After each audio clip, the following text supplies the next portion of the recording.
เนื้อแบบกรอบๆทั้งหนอกแล้วทั้งในเหนียวนะทั้งในหนุ่ม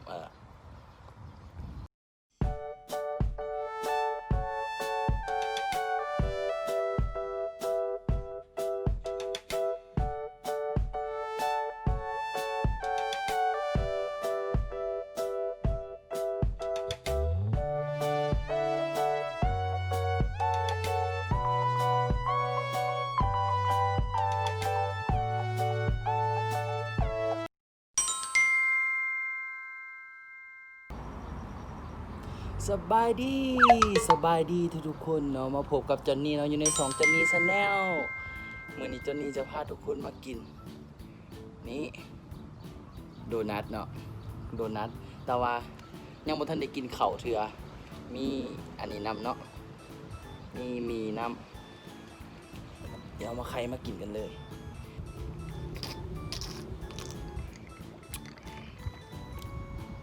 เดี๋ยวเรามากินโดนัทต่อเนาะหลังจากกินมีแล้วเดี๋ยวสิเดินจากตัวนี้ก่อนนี่เป็นตาหักคนดูมันตี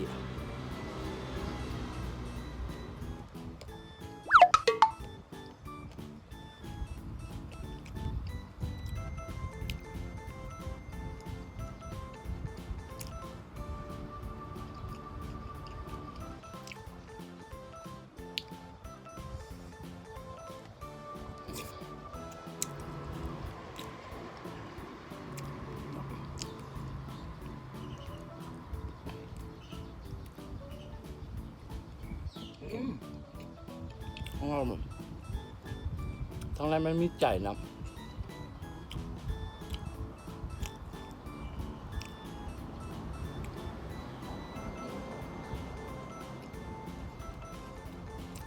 ครับ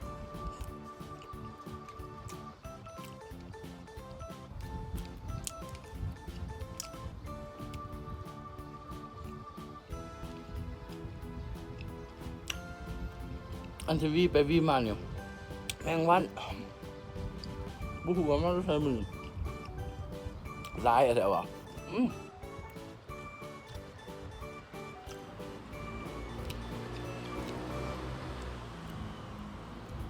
นี่ก่อน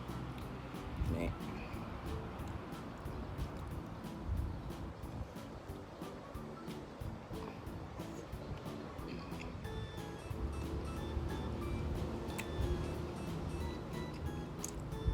ข้างในมันเหนียวมันจะเหนียวแบบกรอบๆทั้งหนอกแล้วทั้งในเหนียวนะทั้งในหนุ่ม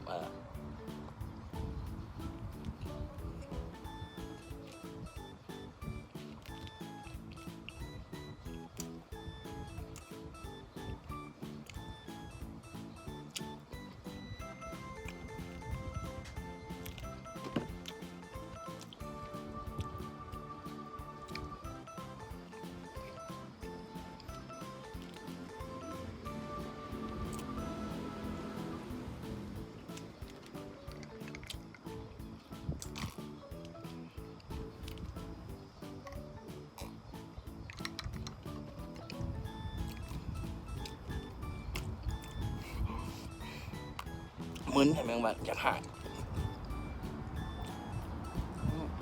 เจออยู่ครับ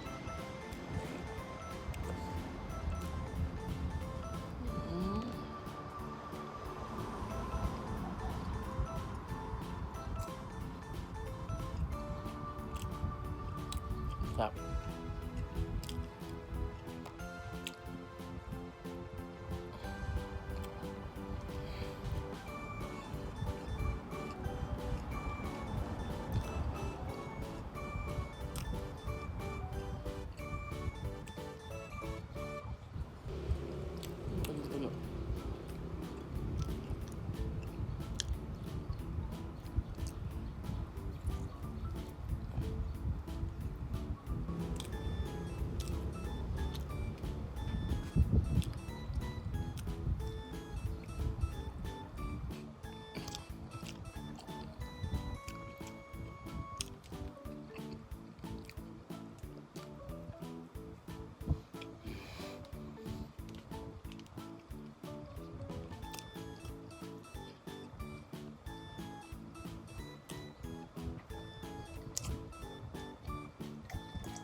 สุดท้าย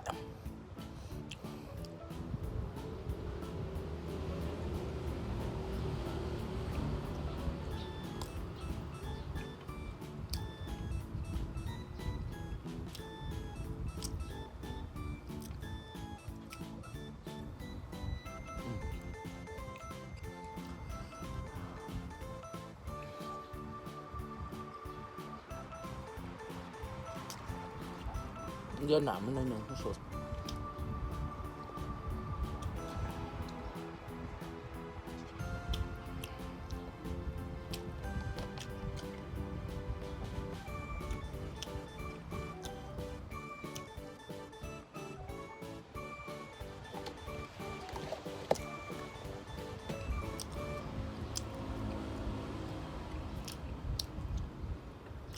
เป็นอันวาเซตสิทธิ์เนาะ